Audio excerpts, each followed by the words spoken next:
सो learners, शुरुआत करते हैं आज की क्लास की। ये है आज आपकी है दूसरी डेमो क्लास और आप हैं नॉलेज जंक्शन के ऑनलाइन प्लेटफॉर्म में। ये आपकी हिस्ट्री की क्लास आज दूसरी डेमो क्लास है और मैं आपका मेंटर धर्मेंद्र पांडे। हम शुरुआत करने जा रहे हैं इतिहास विषय की नेट पीजीटी के लिए, नेट जेआरएफ और पीजीटी। पिछली कक्षा में हमने पढ़ा था पूरा नेट जेआरएफ का जो सिलेबस था, उसको बहुत अच्छे से हमने देखा कि किन किन टॉपिक्स को हमने आगे पढ़ना है और किस तरीके से हमारी तैयारी होनी है आगे की। तो उसी में मैंने आपको दो सिलेबस पे पूरा डिस्कशन किया था। एक जो ऑथेंटिक और ऑफिशियल सिलेबस था, दूसरा जो हमने कंसाइज करके बनाया हुआ था। तो उसी टॉपिक में जो आखिरी हमारी क्लास हुई थी उसमें बात की थी हमने कि हम पाषाण काल से अपनी अगली क्लास शुरू करेंगे। तो उसी पाषाण काल पे आज का पूरा टॉपिक है और आगे हम इससे जुड़े हुए अन्य जो आप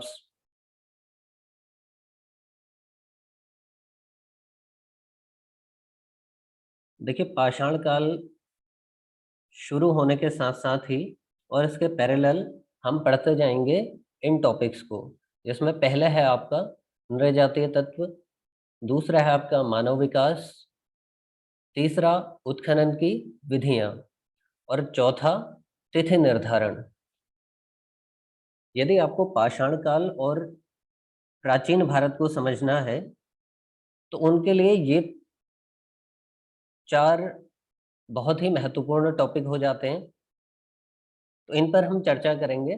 उससे पहले हम देखते हैं पाषाण काल। तो पाषाण काल का विभाजन किया गया है। आप देखें, जो भारतीय इतिहास है उसको बांटा गया है लेखन कला के आधार पर। भारतीय इतिहास का विभाजन हुआ किस आधार पर? लेखन कला के आधार पर। अब समझते हैं कि किस तरीके से लिखावट के आधार पर भारतीय इतिहास को बांटा गया। तो पहला जो विभाजन हुआ, मुख्यतः इसे तीन भागों में बांटा। आप देख पा रहे हैं अच्छे से स्क्रीन में। पहला है आपका ताम्र पाषाण काल, सॉरी, पहला है आपका पाषाण काल, दूसरा ताम्र पाषाण काल और तीसरा महापाषाण काल।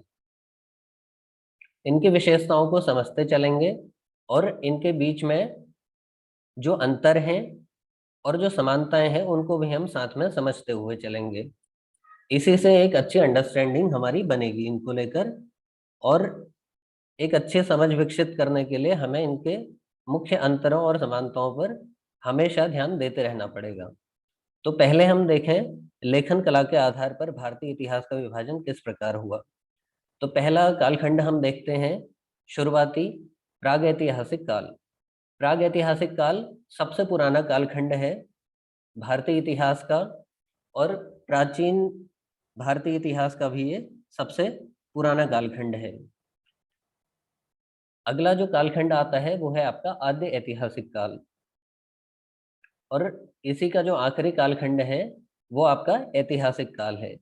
आपने बहुत सी पुस्तकों में इन टर्म्स को बार बार पढ़ा होगा, मगर एक समझ विकसित आज हम इस टॉपिक के माध्यम से इसमें करेंगे। जैसे आप देखें प्रागैतिहासिक काल, इसको कई जगह आप देखेंगे कि प्राक ऐतिहासिक काल भी लिखा जाता है। अब इसका अर्थ क्या है? अर्थ की ओर को देखें तो इसकी प्रमुख विशेषता है कि इस कालखंड में लेखन कला का कोई भी प्रमाण नहीं था। अगर आपसे पूछा जाए कि प्रागैतिहासिक काल क्या है, सरल से शब्दों में आपका उत्तर होगा कि जिस कालखंड में लेखन कला का कोई भी प्रमाण हमें प्राप्त नहीं हुआ, वो कालखंड क्या है? प्रागैतिहासिक काल कहलाता है। अगली जो महत्वपूर्ण विशेषता थी, अगर लेखन कला ही नहीं थी तो न ही उस दौर में लिपि होंगी, न कोई लिपि अपने अस्तित्व में थी, और ना ही अक्षरों का आविष्कार हुआ था। अर्थात मनुष्य इस दौर में लिपि और अक्षरों से परिचित अभी नहीं था, वो अनभिज्ञ था इनसे। आगे बात करते हैं कि यदि लिपि और अक्षरों का आविष्कार नहीं हुआ, अर्थात लेखन का कोई प्रमाण नहीं था, तो इस कालखंड की जानकारी हमें मिली कहाँ से, ये अस्तित्व में आया कैसे, हम इसको प्रागैतिहासिक काल कहते क्यों हैं, और किस आधार पर हमने इसका नामकरण किया। ठीक, तो इसी को समझने के लिए आगे हम देखें इस काल की जो जानकारी या जिन स्रोतों से इस काल के विषय में हमें जानकारी प्राप्त होती है, उनमें पहला है आपका पाषाण उपकरण। दूसरा आपका, ये यहाँ पर कॉमा नहीं है, थोड़ा सा टाइपिंग मिस्टेक है, तो इसको आप पूरा एक साथ पढ़ेंगे, गुफा चित्रकला। और तीसरी महत्वपूर्ण जो स्रोत है, तीसरा महत्वपूर्ण स्रोत, वो है आपकी उत्खनित सामग्री। तो लेखन कला के अभाव के बाद भी इन महत्वपूर्ण स्रोतों के आधार पर हमें एक कालखंड का पता लगा, जिसे हमने क्या बोला, प्रागैतिहासिक काल। और ये सबसे पुराना कालखंड है इतिहास का। अगली जो महत्वपूर्ण बात थी, इस काल को हमने इसी आधार पर, क्योंकि इस काल में मनुष्य ने दैनिक जीवन में जिन भी वस्तुओं को बनाया या प्रयोग में लाए, वो सारी पत्थरों से बनी हुई थी, इसलिए इसको क्या बोला, पाषाण काल। अब अगली जो महत्वपूर्ण बात आती है, कई प्रतियोगी परीक्षाओं में पूछा भी गया है,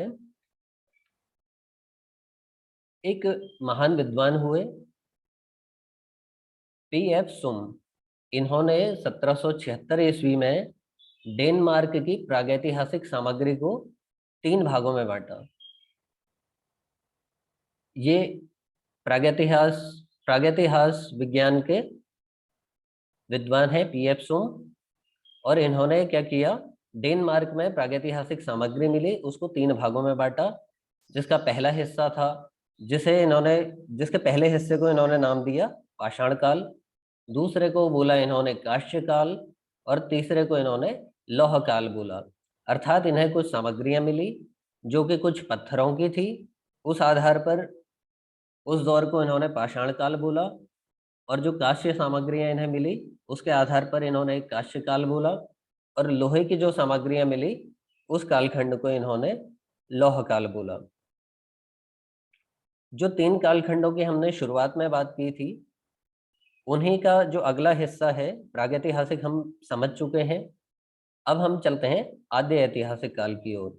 आद्य ऐतिहासिक काल में आप देखेंगे कि जिस काल में लेखन के प्रमाण तो मिले, यहाँ हमें लिखावट के साक्ष्य मिलते हैं। आप देखेंगे जो हड़प्पा सभ्यता है, उसमें धौलावीरा एक बहुत महत्वपूर्ण जगह है इसकी। वहां से हमें एक साइन बोर्ड मिला। वहां से क्या मिला है हमें, एक साइन बोर्ड मिलता है जिस पर विभिन्न अक्षरों में कुछ लिखा गया है। अब ये जो लिखावट है, ये अभी तक का, इसकी खोज तो हो चुकी है बहुत पहले, मगर इसको अब तक समझा और पढ़ा नहीं जा इसे अच्छे से पढ़ा नहीं गया है, कि इसकी इंटरप्रिटेशन नहीं हुई है। ठीक है, इसकी व्याख्या अभी तक नहीं की गई है सही तरीके से। क्यों? क्योंकि इसकी लिखावट बड़ी कठिन है, बहुत गूढ़ है, अब तक इसे कोई इसीलिए नहीं पढ़ पाया है, तो पठन पाठन इसका नहीं हो पाया। तो इस कालखंड को क्या बोला, आद्य ऐतिहासिक काल। अब आप बहुत सरलता से समझ गए हैं कि आद्य ऐतिहासिक काल कौन सा कालखंड है। वह कालखंड जिस कालखंड की हमें जिस कालखंड के विषय में हमें लेखन प्रमाण या लिखावट के प्रमाण तो प्राप्त होते हैं, मगर उस लिखावट को अब तक समझा नहीं गया है, उसकी व्याख्या नहीं हो पाई है। ठीक, अब फिर बात वही आई कि यहाँ हमें लेखन के प्रमाण तो मिल गए, मगर उसे पढ़ा ही नहीं गया। तो फिर हमने इसको आद्य ऐतिहासिक काल, या इस काल की विषय में हमें जानकारियां कहाँ से मिली। तो फिर हम आगे देखते हैं, इसकी जानकारी अभी हमें उत्खनित सामग्री से मिलती हैं। ठीक, उत्खनित सामग्रियों में जैसे आपकी जानकारी में है कि हड़प्पा जो सभ्यता है, उसके लगभग अब तक 1400 स्थल खोजे जा चुके हैं। ठीक, तो इन स्थलों से ऐसी ऐसी सामग्रियां मिली हैं जिनसे अनुमान लगाया जाता है कि एक बहुत विकसित सभ्यता अपने अस्तित्व में थी, अब से 5 से 7 हजार वर्ष पूर्व। फिर आगे बढ़ते हैं, यहीं से इसकी जो महत्वपूर्ण विशेषता है आद्य ऐतिहासिक काल की, जैसे हमने पिछले कालखंड को समझा था, प्रागैतिहासिक काल को, उसमें हमने देखा कि लेखन कला का बिल्कुल कोई प्रमाण नहीं है और सारी जानकारियां कहाँ से मिल रही हैं, उत्खनित सामग्रियों से मिल रही हैं या गुफा चित्रकारी से मिल रही है। मगर इस कालखंड में आपको लेखन के प्रमाण मिले हैं, ठीक, लेखन कला का आविष्कार तो हो गया था मगर उसे अभी तक का पढ़ा नहीं गया है। लिखावट है मगर उसे पढ़ा नहीं गया है, ठीक। तो ये इसकी महत्वपूर्ण विशेषता है। आप इसको, इन दोनों कालखंडों को ऐसे डिफरेंशिएट कर सकते हैं। फिर आगे बढ़ते हैं। इस कालखंड में महत्वपूर्ण दो सभ्यताएं अपने अस्तित्व में थी। पहली हड़प्पा सभ्यता और दूसरी वैदिक सभ्यता। इन दोनों सभ्यताओं को धातु युगीन सभ्यता भी कहा जाता है, ठीक। हड़प्पा और वैदिक सभ्यता दोनों धातु युगीन सभ्यताएं थी। हड़प्पा सभ्यता के विषय में आप सभी जानते हैं, इस दौर में कांसा और तांबा अपने अस्तित्व में आ गया था। और वैदिक सभ्यता लौह युगीन सभ्यता भी कहलाती है। इस समय पे लगभग लोहे का आविष्कार हुआ। तो आगे बढ़ते हैं। तीसरा जो हमारा कालखंड है, इसको हम बहुत विस्तार में आगे पढ़ेंगे। इन अ, उत्खनन सामग्री और उत्खनन सामग्री क्या होती है, हड़प्पा सभ्यता के विषय में बहुत विस्तार से पढ़ेंगे, वैदिक सभ्यता के विषय में विस्तार से पढ़ेंगे। फिर अभी हम देख रहे हैं तीसरा कालखंड, बहुत ही महत्वपूर्ण कालखंड, जिसको हम ऐतिहासिक काल कह रहे हैं। तो ऐतिहासिक काल क्या है? वह कालखंड जहां आपको क्या मिलता है, लेखन कला का प्रमाण अब प्राप्त होने लग जाता है, ठीक। अब ये कौन सा कालखंड था? ये कालखंड था, आपको लेखन कला का प्रमाण तो मिला, साथ ही साथ आप उसके उसकी व्याख्या भी करने लग गए। जो जो चीजें आपको लिखी हुई मिली उनको आप अच्छे से पढ़ भी रहे हैं और समझ भी रहे हैं। तो ये उन दोनों कालखंडों से इसलिए भिन्न हो जाता है। आगे आपने देखा, यही हमने बात की थी कि लेखन कला को हम पढ़ और समझ रहे हैं। इस कालखंड की जो शुरुआत मानी जाती है वो अशोक के दौर से मानी जाती है। अशोक लगभग, अशोक का समय आप सभी जानते हैं, 270 270 ईसा पूर्व, सॉरी, अशोक का कालखंड था आपका 270 ईसा पूर्व, ठीक। 270 ईसा पूर्व इनका राज्याभिषेक हुआ। तो उसी दौर में इन्होंने बहुत सारे शिलालेख, अभिलेख, आपके स्तंभ लेख, ये सब लिखवाए थे। तो इनको पढ़ने वाले एक महत्वपूर्ण विद्वान थे। चलते चलते हम उनका नाम भी देख लेते हैं। उनका नाम था James Prinsep. James James Prinsep. तो ये जो जेम्स प्रिंसेप थे, इन्होंने लगभग 1799 में इनका जन्म होता है। और ये क्या थे, ब्रिटिश ईस्ट इंडिया कंपनी के एक कर्मचारी थे। उनके पुरातत्व विभाग से जुड़े हुए थे, एक महत्वपूर्ण प्राच्यविद थे। तो इनका जो भारतीय इतिहास में योगदान है वो है अशोक के अभिलेखों के अशोक के अभिलेखों को पढ़ने के लिए इनको जाना जाता है। अब अशोक के अभिलेखों को जब इन्होंने पढ़ा था तो वो दौर था लगभग 1838 के आसपास। इन्होंने अशोक के अभिलेखों को पढ़ा और ये बताया कि अशोक के अभिलेख ब्राह्मी और खरोष्टी लिपि में लिखे गए हैं। खरोष्टी, ठीक। तो आइए चलते हैं मुख्य विषय की ओर। तो यहाँ पर क्या था, हम बात कर रहे थे कि ऐतिहासिक काल किसे कहा जा रहा है। ऐतिहासिक काल वह काल जहाँ आपको लेखन कला के प्रमाण मिल रहे हैं और उन प्रमाणों को आप पढ़ भी पा रहे हैं और उनको समझ भी पा रहे हैं। तो यह काल शुरू होता है आपका अशोक के दौर से। अशोक के कुछ अभिलेख थे, उन अभिलेखों को पढ़ने वाले जेम्स प्रिंसेप थे, जिन्होंने इसकी व्याख्या कब की, लगभग 1838 के आसपास। और उन्होंने बताया कि दो लिपियों में अशोक के अभिलेख लिखे गए थे, ब्राह्मी और खरोष्टी। एक अन्य लिपि है, जब अशोक वाला विषय आएगा तो उस समय हम उस पर भी चर्चा करेंगे। तो आगे बढ़ते हैं। अन्य जो महत्वपूर्ण बात है इस कालखंड की, वो है कि मानव सभ्यता का मात्र 0.001% भाग 0.001% भाग ही ऐतिहासिक है। अब इसका क्या मतलब है? इसका मतलब ये है कि हम देखें पूरा पाषाण काल, ठीक है, जो सबसे पुराना काल है इतिहास में जैसे हम पढ़ते हैं वो है पूरा पाषाण काल। तो पूरा पाषाण काल का जो समय माना जाता है वो 5 लाख ईसा पूर्व माना जाता है। 5 लाख ईसा पूर्व। तो 5 लाख ईसा पूर्व से आप देखें अशोक के अभिलेख हमें कब मिल रहे हैं? 270 ईसा पूर्व। तो ये जो बीच का कालखंड है लाखों वर्षों का, इसको हम ऐतिहासिक कालखंड के रूप में नहीं जानते हैं। मतलब इसको हम ऐतिहासिक कालखंड नहीं कह रहे हैं। ऐतिहासिक कालखंड कहाँ से शुरू होता है आपका? 270 ईसा पूर्व के बाद से, यानी अशोक के अभिलेखों के बाद से, क्योंकि अभी तक हम उन्हीं को पढ़ पाए हैं। हो सकता है अगर जो हड़प्पा सभ्यता है उसकी लिपि अगर उसकी व्याख्या हो जाती है तो बाद में उसे भी इतिहास के कालखंड में शामिल किया जा सकता है। तो आगे बढ़ जाते हैं। हमने समझ लिया तीनों कालखंडों को। एक बार हल्का सा रिवीजन करते हैं। हमने पाषाण काल की बात की और उसके विभाजन की बात की। विभाजन हमने देखा पाषाण काल, ताम्रपाषाण काल, महापाषाण काल। इनके साथ साथ ही हम इन 4 बिंदुओं पर भी चर्चा करेंगे। नृजातीय तत्व, मानव विकास, उत्खनन की विधियां और तिथि निर्धारण। फिर हम आगे बढ़े और आगे हमने देखा कि लेखन कला के आधार पर प्रागैतिहासिक काल, आद्य ऐतिहासिक काल और ऐतिहासिक काल में बांटा गया है भारतीय इतिहास को। ठीक, तो ये तीनों कालखंड हमने समझ लिए हैं। अब हम थोड़ा सा आगे बढ़ते हैं। जो ये हमारे पैरेलल चलने वाले टॉपिक है नृजातीय तत्व, इस पर थोड़ा सा चर्चा करते हैं।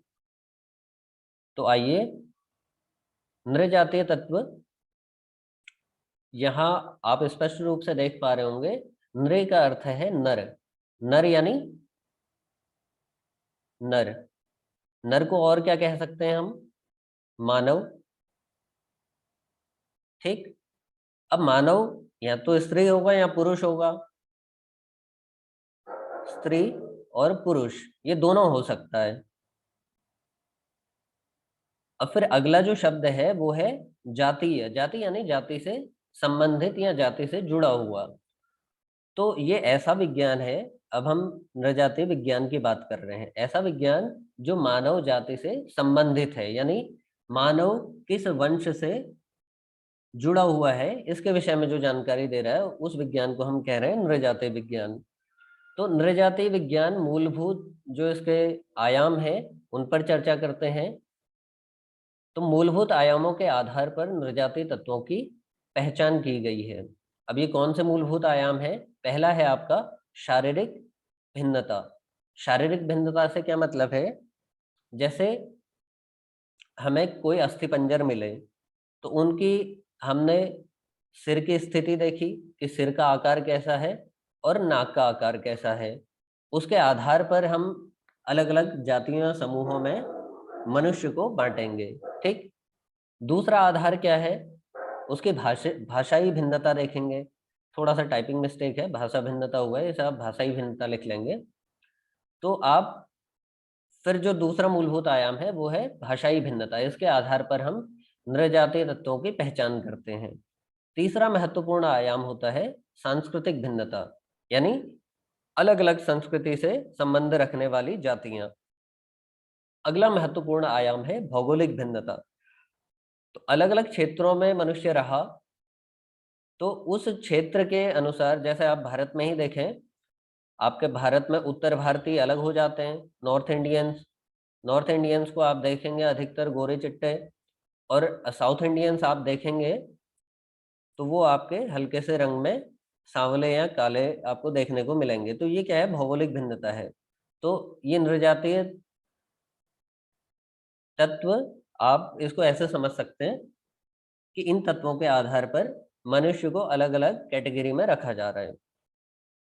थोड़ा सा आगे बढ़ते हैं। इन 4 आयामों में जो सबसे महत्वपूर्ण आयाम है वो है आपका ये जो शारीरिक भिन्नता है, इसको सबसे महत्वपूर्ण माना जाता है नृजातीय विज्ञान में। फिर आगे बढ़ते हैं। आगे बात आती है बीएस गुहा की। बीएस गुहा प्रागैतिहासिक विज्ञान के एक बहुत बड़े विद्वान थे और 1944 में इन्होंने प्रागैतिहासिक अस्थिपंजर के आधार पर, यानी प्रागैतिहासिक अस्थिपंजर अभी हमने समझा था, प्रागैतिहासिक काल कौन सा था, जिस काल के क्या था, हमें लेखन के प्रमाण नहीं मिले हैं, है ना, लेखन के प्रमाण नहीं मिले, वो कौन सा काल था, प्रागैतिहासिक काल। तो आगे बढ़ते हैं, इन्होंने इसी काल के मनुष्य के जो अस्थिपंजर मिले उनके आधार पर नृजातीय तत्वों को कितने भागों में बांटा है, 6 भागों में। अब ये 6 भाग कौन कौन से हैं उनको समझते हैं। ऊपर मैंने चर्चा की थी आपसे कि जो नृजातीय विज्ञान है उसमें सबसे महत्वपूर्ण आयाम जो है, 4 आयामों में से शारीरिक भिन्नता होती है, जिसमें सिर और नाक के आकार को देखा जाता है और उसके आधार पर मनुष्यों में विभेद किया जाता है, मनुष्य की जातियों में। तो इनमें जो बीएस गुहा हैं, बीएस गुहा साहब ने, आप सभी के लिए बहुत महत्वपूर्ण जानकारी है, शायद कुछ ही मिनट्स में हमारा ये सेशन आउट हो जाएगा, क्योंकि हमें 40 मिनट का समय मिलता है। तो आप जैसे ये सेशन एंड हो, आप इसी लिंक के माध्यम से दोबारा जुड़ सकते हैं क्लास में, इस चीज का ध्यान रखिएगा। तो हम बात कर रहे थे, बीएस गुहा ने प्रागैतिहासिक अस्थिपंजरों के आधार पर नृजातीय तत्वों को 6 भागों में बांटा। वो 6 भागों में जो सबसे पहला भाग है, यानी सबसे पहले प्रकार का जो मनुष्य है, उसको इन्होंने कहा निग्रेटो। ठीक, ये पहला है, 6 में से पहला।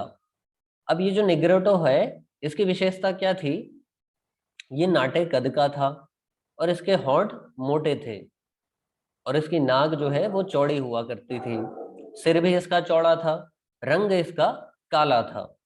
अब इसकी अन्य विशेषताएं यदि हम देखें तो उनमें सबसे महत्वपूर्ण विशेषता इसकी है कि ये भारत की सर्व प्राचीन प्रजाति है, यानी सबसे पुरानी प्रजातियों में से एक है। दूसरा, वर्तमान समय में ये जो है स्वतंत्र रूप से नहीं मिलती, अर्थात भिन्न भिन्न समूहों में इसके कुछ कुछ लक्षण हमें देखने को मिलते हैं। ठीक है, इंडिपेंडेंटली ये नहीं मिलती है भारत में। ये मनुष्य जाति कौन सी, निग्रोटो।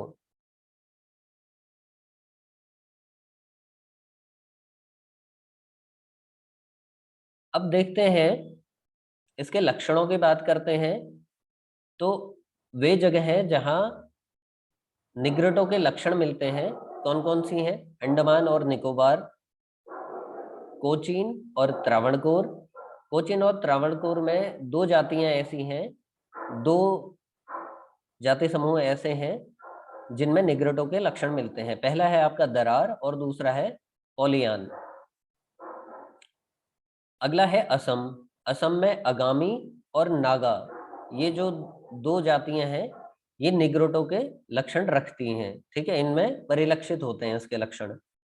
अगली जगह है राजमहल की पहाड़ी और बिहार। राजमहल की पहाड़ी कहाँ है, बिहार के इलाके में है। तो इसमें 2 महत्वपूर्ण जनजातियां हैं आपका, पहली है बांगड़ी और दूसरी इरुला। ये किससे संबंधित है, यानी इन दोनों जाति समूहों में निग्रोटो के लक्षण मिलते हैं। निग्रोटो क्या है, जिन 6 प्रागैतिहासिक अस्थिपंजरों के आधार पर नृजातीय तत्वों को 6 भागों में बांटा, उनमें पहला नृजातीय समूह है निग्रोटो। उसी के लक्षण अंडमान निकोबार, कोचीन, त्रावणकोर में और असम की आगामी और नागा जनजातियों में, राजमहल की पहाड़ी अर्थात बिहार वाले इलाके में, यहाँ बांगड़ी और इरूला जो ये जनजातियां हैं इनमें देखने को मिलते हैं। आगे बढ़ते हैं, इनकी जो भारतीय या फिर मनुष्य समुदाय को जो इनकी देन है वो है धनुष और बाण। इन्होंने ही धनुष और बाण का आविष्कार किया। ठीक, अगले जो इनकी देन है, धार्मिक देन की बात करें तो वट और पीपल पूजा इन्होंने ही प्रारंभ की। आत्मा का जो कॉन्सेप्ट है वो यही लेकर आए। गर्भाधान, ठीक, और स्वर्ग पथ पर दानवों की पहरेदारी, ऐसी मान्यताएं भी इनके दौर में ही शुरू हुई, या इन्होंने ही आरंभ की। आगे बढ़ते हैं, तो 6 में से जो दूसरा नृजातीय तत्व है या नृजातीय समूह है वो है आपका ऑस्ट्रिक समूह। ऑस्ट्रिक समूह का प्रोटो ऑस्ट्रेलॉइड। प्रोटो ऑस्ट्रेलॉइड की विशेषताएं क्या हैं? इनके बाल आप अगर देखेंगे तो काले थे, कद इनका छोटा था, लंबे सिर वाले होते थे, चौड़ी नाक होती थी इनकी, आंख इनकी काली और भूरी हुआ करती थी, इनके होंठ मोटे हुआ करते थे और त्वचा इनकी चॉकलेटी होती थी। हो सकता है आपको ये विषय थोड़ा सा बोरिंग लग रहा हो, लेकिन अगर आप विगत वर्षों के प्रश्नों को उठाएंगे, खास तौर पर यूजीसी नेट के, तो आपको बहुत सारे प्रश्न इनसे बने हुए मिलेंगे। कभी वो प्रोटो ऑस्ट्रेलॉइड की विशेषताएं पूछता है, तो इसलिए इसको बहुत हमें गहराई से समझना है। फिर हम इस पे आगे प्रश्नों की चर्चा करेंगे तो आपका और अच्छे से कॉन्सेप्ट क्लियर हो जाएगा इसमें। तो बहुत जल्द प्रश्नों की श्रृंखला भी शुरू होने जा रही है। तो आगे हम देखें इसके अन्य विशेषताओं में क्या है। भारतीय जनसंख्या के आधारभूत तत्व हैं। सॉरी, थोड़ा सा वेट कीजिएगा।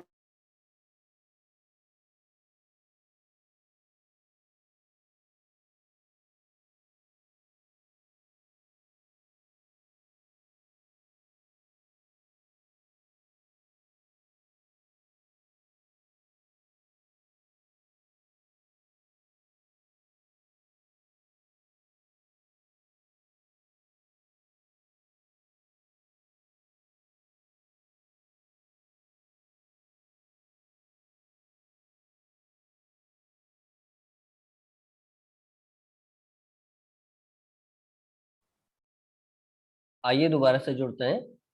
तो हम इसकी विशेषताओं की बात कर रहे थे, प्रोस्ट प्रोटो ऑस्ट्रेलॉइड की। तो हमने देखा था कि जनसंख्या के ये आधारभूत तत्व हैं, यानी भारतीय जनसंख्या में इनका अच्छा खासा योगदान है। बाकी इनके क्षेत्र की बात करें, जिस क्षेत्र में ये हैं, तो दक्षिण भारत में ये पाए जाते हैं, मध्य भारत में ये पाए जाते हैं, और मूल रूप से ऑस्ट्रेलिया के निवासी थे। तिनवेली से एक प्रागैतिहासिक खोपड़ी प्राप्त हुई, ठीक। और दक्षिण भारत के चैंचू जनजाति इसी से संबंधित है।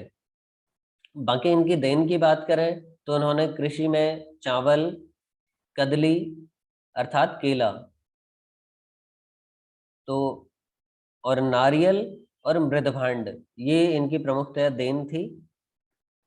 बाकी संस्कृत साहित्य में इन्हें निषाद कहा गया है। आपने अक्सर ये नाम सुना होगा रामायण या महाभारत जैसे सीरियल्स में। तो ये निषाद जनजाति प्रोटो ऑस्ट्रेलॉइड से ही संबंधित थी।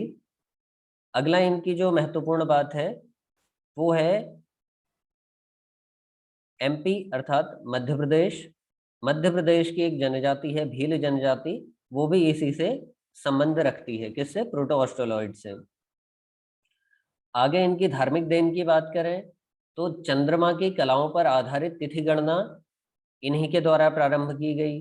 पशु पूजा, पशु पूजा में आज भी हम देखते हैं कई जगह नाग पूजा होती है, मकर पूजा होती है, मकर यानी मगरमच्छ, और फिर आगे हाथी, कच्छप यानी कछुआ। तो इन सभी की पूजा की शुरुआत इसी नृजातीय समूह ने किया था। आगे हम देखें, प्राकृतिक रंगों के प्रयोग से परिचित थे ये लोग, जैसे हल्दी और सिंदूर, इन सब की अच्छी जानकारी थी इनको, ठीक। अगला जो हमारा नृजातीय समूह है वो है आपका मंगोलॉइड, तीसरा। मंगोलॉइड की अगर हम शारीरिक विशेषताओं की ओर देखें तो ये नाटे कद के थे, लंबे चौड़े सिर थे इनके, नाक इनकी लंबी हुआ करती थी, पीले रंग के थे, सॉरी पीले भूरे रंग के थे। फिर आगे बात करें क्षेत्र विशेष की, तो क्षेत्र विशेष में पूर्वी भारत में इनकी बसावट थी। पूर्वी भारत के मीरी, नागा, गोंड, बोडो और भोटिया, ये सारे समूह मंगोलॉइड से संबंधित हैं। आगे बात करें बंगाल और असम, बंगाल और असम में भी इनकी प्रजातियां पाई जाती थी। आगे हम देखेंगे हड़प्पा सभ्यता। हड़प्पा सभ्यता में मोहनजोदड़ो एक ऐसा स्थान है जहां से मंगोलॉइड के साक्ष्य मिले हैं। तो जब हम हड़प्पा सभ्यता को विस्तार से पढ़ रहे होंगे उस समय भी हम ये देखेंगे कि वहां इसके अवशेष मिले थे। बात करते हैं इनकी धार्मिक देन की। धार्मिक देन में तंत्र, वामाचार, शक्ति की उपासना और अश्लील धार्मिक तत्वों का समावेशन भी इन्होंने ही शुरू किया। अगला जो हमारा महत्वपूर्ण नृजातीय तत्व है, नृजातीय समूह है, वो है आपका मेडिटेरियन। मेडिटेरियन भाषाई आधार पर देखें तो ये द्रविड़ भाषी थे। इनकी आकारिकी की बात करें, मॉर्फोलॉजी, जो शारीरिक विज्ञान की जो हम बात कर रहे थे, उसमें इनका कद था मध्यम कद के ये हैं। इनके होंठ पतले थे, सिर इनके लंबे हुआ करते थे, त्वचा इनकी भूरी थी और चौड़ी नाक थी। इनका जो मूल उद्भव माना जाता है वो भूमध्य सागरीय है। इनका जो मूल उद्भव है वो भूमध्य सागरीय है और इनका संबंध द्रविड़ जाति से है। वो ऊपर स्पष्ट कर दिया गया है कि ये द्रविड़ भाषी थे, इसलिए द्रविड़ जाति से इन्हें जोड़कर देखा जाता है, मेडिटेरेनियन।